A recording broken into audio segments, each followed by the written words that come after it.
শোন না টিয়া, তুই ওই পাড়ার মিনতি দিদির বাড়ি ছিলিস তো? মিনতি দির মেয়ের বিয়ে, বুঝলি তো? তাই মিনতি দি বলছিল যে আমার কাছ থেকে সব ব্লাউজ বানাবে। তাই তুই তো দেখতেই পারছিস যে আমার হাতে এখন কত কাজ রয়েছে। এইসব ছেড়ে যে আমি মিনতি দিদির বাড়ি যেতেই পারছি না। তাই বলছিলাম কি, তুই জান মা, একবারটি ওদের বাড়ি থেকে ঘুরে আয় না। ওদের মাপ আর ব্লাউজ বানার কাপড়গুলো নিয়ে আয় না রে, তাহলে আজকাল থেকেই কাজ শুরু করে দেবো। আসলে বিয়ে বলে কথা, আর তাড়াহুড়ো করে কি বিয়ের জিনিস বানানো যায় বল? ইস, কি যে বলো না মা, তুমি আর লোক খুঁজে পেলে না? আমি নাকি সেই যাব তোমার ওই মিন্তিদের বাড়িতে ব্লাউজের অর্ডার নিতে? কোনো মতেই না। খেয়ে দে কাজ নেই নাকি আমার কোনো? তোমার ওই মিন্তিদের মেয়ের চোখে মুখে কি অহংকার তুমি জানো? আমার তো দেখলেই রাগ উঠে যায়। আমি সেই ওর বাড়িতে ব্লাউজের অর্ডার নিতে যাব দেখে ও আমাকে চাকরের মতো দেখবে। না না বাবা, আমি যাব না, তুমি যাও গিয়ে। আমি তো বুঝতেই পারি না, তোমার এই সেলাই করার কাজটা না আমি একেবারে মেনে নিতে পারি না।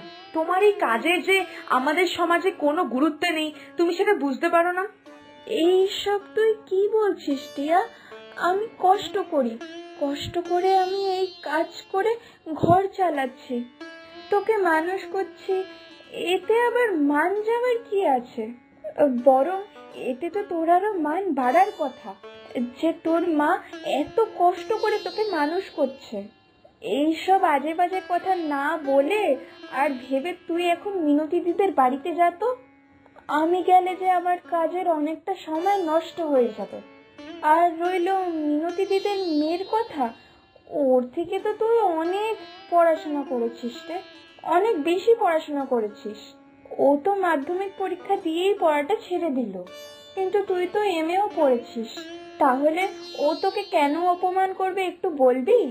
এইসব আজে বাজে কথা না বলে যা, ওদের বাড়িতে যা, কেউ তোকে অপমান করবে না। ছাড়ো তো পড়াশোনার কথা। ও কম পড়াশোনা জানে, আমি বেশি পড়াশোনা জানি, এই দেখে আমি তো ওকে অপমান করতে পারছি না। কিন্তু ওরা ধনী, আমরা গরিব, আমার মা সেলাইয়ের কাজ করে, এই দেখে ও কেমন ভাবে যেন আমাকে দেখে, যেন আমি আমি কোনো ঠাট্টার হাসির পাত্র। ধুর ব্যাং, আমার না ভাল লাগে না। কবে যে আমরা একটু ধনী হব, তবে ওদেরকে দেখাতে পারবো মজা, তবে শান্তিতে বাঁচতে পারবো একটু। ধুর। হ্যাঁ ঠিক আছে, তুই যেদিন চাকরি পাবি সেই দিন থেকে আমি আর এই সেলাইয়ের কাজ করব না, কেমন? তুই এসব নিয়ে আর ভাবিস না তো। আমাদের থেকেও যে অনেক অভাবে অনেক মানুষ রয়েছে, তাই এটা নিজের মাথায় ভালো করে গেঁথে নে, যে অভাবে থাকা বা গরিব হওয়া কোনোটাই একদম অসম্মানের না, বুঝেছিস? মায়ের যত সব ঢঙের কথা, একেবারে ধনী হওয়ার পরও কত সামান্যতে বেঁচে থাকার ভাবনা। আসলে জানে না তো, জানে না মা, কিচ্ছু জানে না। সারাদিন ঘরে বসে বসে সেলাই করলে বাইরের সমাজটা যে আমার মাকে নিয়ে কি ভাবছে সেটা উনি জানেন না।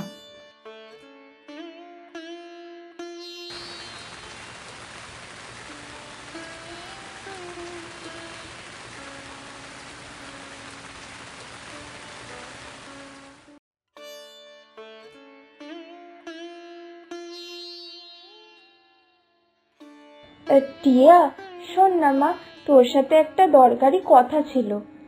বলছি কি, কালকে শিপ্রা বৌদিরা আসবে বুঝলি, রমেনকে দিয়ে খবর পাঠিয়েছিল, আমি যে তোকে বলতেই ভুলে গেছি। শোন না মা, কালকে ভোর ভোর একটু বাজারে যাস, গিয়ে একটু মুরগির মাংস আর ওরকম কিছু চুনো মাছ, কাতলা মাছ আর কিছু সবজি নিয়ে আসিস। তোকে ভোরবেলা আমি লিস্ট দিয়ে দেবো, আর যা যা বলবো সব নিয়ে আসিস। আমি জানি যে খুব বৃষ্টি হচ্ছে, তাও কেউ বাড়ি আসলে তো তাদেরকে ভালো মন্দ খাওয়ালেই নয়, তাই বৃষ্টি হলেও যে বাজারে তো যেতেই হবে। কি, আবার তোমার এই শিপ্রা বৌদিরা আসবে? তুমি ওদেরকে না করোনি কেন মা? আমি তো তোমাকে বারবার বলেছি, বলো তুমি কি বুঝতে পারো না ওরা কেন বারবার বর্ষাকালেই আমাদের বাড়ি আসে? এখনো আমাদের চাল ফেটে জল পড়ছে কিনা, তুমি কেরম করে কষ্ট করে জলগুলো পুচ্ছ, বৃষ্টিতে ভিজে ভিজে জামা কাচ্ছ, বাসন মাজছো, এইসব দেখতে ওরা আসে। না না, একদমই না। বাড়ি বই আসবে, আমরা গরিব বলে আমাদের উপর হাসাহাসি করবে, এসব আমি একদমই সহ্য করব না মা। এখনো সময় আছে, দেখো তুমি ওদেরকে খবর দাও, ওরা যাতে একদমই আমাদের বাড়ি না আসে। ছি টিয়া, এসব কথা বলতে নেই রে মা।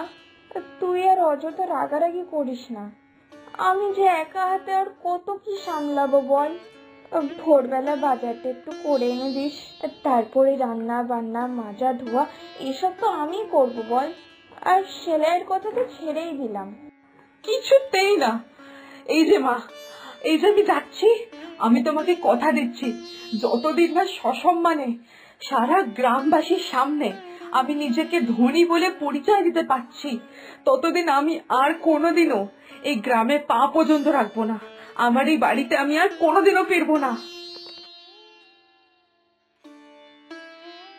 দাঁড়া মা, কোথায় যাচ্ছিস? বাইরে যে বৃষ্টি পড়ছে। দাঁড়া তুই, বৃষ্টি পড়ছে তো। আরে দাঁড়া। যতই বৃষ্টি হোক, যতই যা হোক, যতই রোদ উঠুক, যতই ঝড় হোক, আমি কিছুতেই আর বাড়ি ফিরবো না। গরিব গরিব, অভাব অভাব, এই শুনে শুনে আমার জীবনটা একেবারে ধ্বংস হয়ে গেল।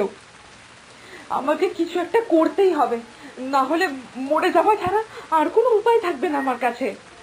কিন্তু কি বা করি? ধুর ছাতার মাথা, কিছুই তো মাথায় ঢুকছে না। ভুট্টা নেবে গো, ভুট্টা। এই বর্ষায় ভুট্টা খেয়ে যাও গো, ভুট্টা। গরম গরম ভুট্টা, একদম লেবু নুন দিয়ে।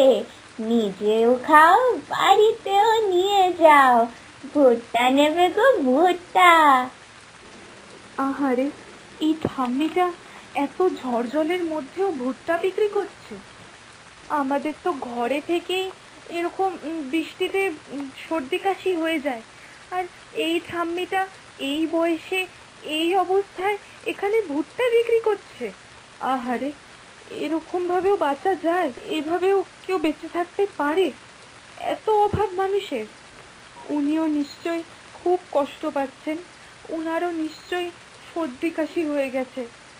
এই কারণেই, ঠিক এই কারণেই আমার গরিব অভাব এই শব্দগুলো সহ্য হয় না। গরিব হওয়া মানেই পাপ, অসহ্য অসহ্য একেবারে। ভুট্টা নেবে গো, ভুট্টা। এই বর্ষায় ভুট্টা খেয়ে যাও গো, ভুট্টা। গরম গরম ভুট্টা, একদম লেবু নুন দিয়ে। নিজেও খাও, বাড়িতেও নিয়ে যাও। ভুট্টা নেবে গো, ভুট্টা। আহারে, এই ঠাম্মিটা কতক্ষণ ধরে চেষ্টা করছে ভুট্টা বিক্রি করার, কিন্তু এখনো পর্যন্ত তো একটাও একটাও খরিদ্দার আসলো না। না না, দুধ, আমি যাই, আমি গিয়েই বরং কিছু কিনে নিই ওনার থেকে, তাহলে উনি অন্তত একটু খুশি তো হবেন। না না, যাই যাই। ও ঠাম্মি, একটা ভুট্টা দাও তো। কত করে গো? 10 টাকা রে মা, 10 টাকা। দাঁড়া, এক্ষুনি দিচ্ছি। একবার কি খেয়ে দেখ, এই বৃষ্টির মরশুমে গরম গরম ভুট্টা খেতে যে কেমন মজা লাগে। তা বলি, ভুট্টাটা বাড়ি নিয়ে যাবি নাকি এখানেই খাবি? আচ্ছা ঠিক আছে, দাও একটা, বাড়ি নিয়ে যাব। ও না না না, থাক, এখানেই দাঁড়িয়ে খাবো।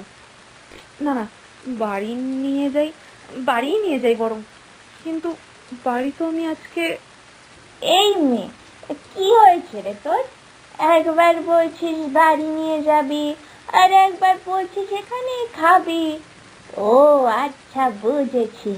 তুই এখানে দাঁড়িয়ে একটা ভুট্টা খেতে চাইছিস, আর একটা বাড়িতেও নিয়ে যেতে চাইছিস, তাই তো? কিন্তু তোর কাছে যে 10 টাকাই আছে, তাই তো তুই বুঝতে পারছিস না যে কি করবি।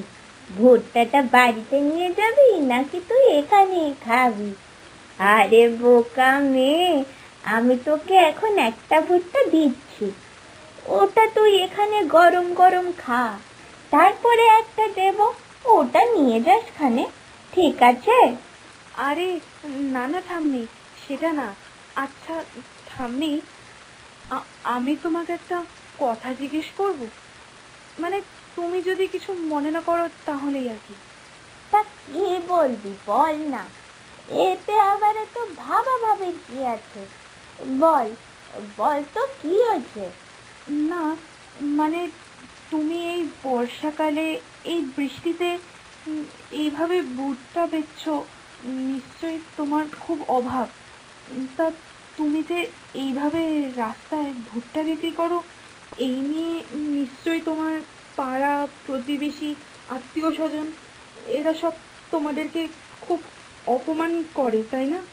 মানে গরিব গরিব বলে, তার জন্য তোমার ছেলে মেয়ে নাতি নাতনিও নিশ্চয়ই হেনস্থা হয় খুব। তা ওরা তোমাকে কিছু বলে না? আর অপমান? আমার যে বাড়িতে এত কেউ নেই গা, আমার যে একটাই ছেলে আছে, ও যে শারীরিক আর মানসিক ভাবে অসুস্থ, সে ছোট্ট থেকেই কিছু করতে পারে না গো। ওর বাবা চলে যাওয়ার পর আমি যে ওর একাই দেখাশোনা করি, ওর যত্ন, খাওয়া দাওয়া, ওষুধপাতি সব দিকে আমাকেই নজর দিতে হয়। আর এই ভুট্টা বিক্রি করেই আমি সবটুকু সামলাই। কারোর কাছে যে হাত না পেতে এই বয়সেও কাজ করাটাই আমার সম্মানের। জীবনটা যে এত কষ্টের মা, এইসব ধনী গরিব মান অপমান কোনোটা নিয়েই আমার ভাবার সময় নেই গো। আমার ছেলেকে যে আমার ভালো রাখাটাই একমাত্র উদ্দেশ্য। আর যতদিন বেঁচে আছি ততদিন যেন ওকে আমি ভালো রাখতে পারি। আর আমি চলে যাওয়ার পর ওর যে কি হবে জানি না রে মা। ক্ষমা করে দাও ঠাম্মি, তুমি কেঁদো না। আমি তোমাকে এইভাবে কষ্ট দিতে চাইনি, বিশ্বাস করো। তুমি যে এই বয়স অব্দি বুকে এত কষ্ট নিয়ে মান অপমানের এত উপরে গিয়ে হাসি মুখে সব কাজ করছো, এটা তুমি ভাবতেই পারছি না। মা আমাকে বলতো গরিব হওয়া কোনো অপরাধ না, ছোট মাপের কাজ বলে কিচ্ছু হয় না। নিজের সৎ পথে কাজ করাটাই সবচেয়ে বড় ব্যাপার, সবচেয়ে বড় সম্মানের বিষয়। আমি তখনও মায়ের কথা বুঝিনি, কিন্তু আজকে তোমাকে দেখার পর থেকে আমি সব বুঝে গেছি ঠাম্মি, আমি সব বুঝে গেছি। সমাজের এই ধনী হওয়ার মধ্যে আমি যে সম্মানটা খুঁজেছিলাম, আসলে সেই সম্মান, সেই মর্যাদাটা খুবই ঠুনকো। আসল সম্মানের অধিকারী তো সেই মারা, তোমার মতো মারা, যারা নিজের শেষ রক্তবিন্দু পর্যন্ত নিজের সম্মানের জন্য লড়াই করে যায়।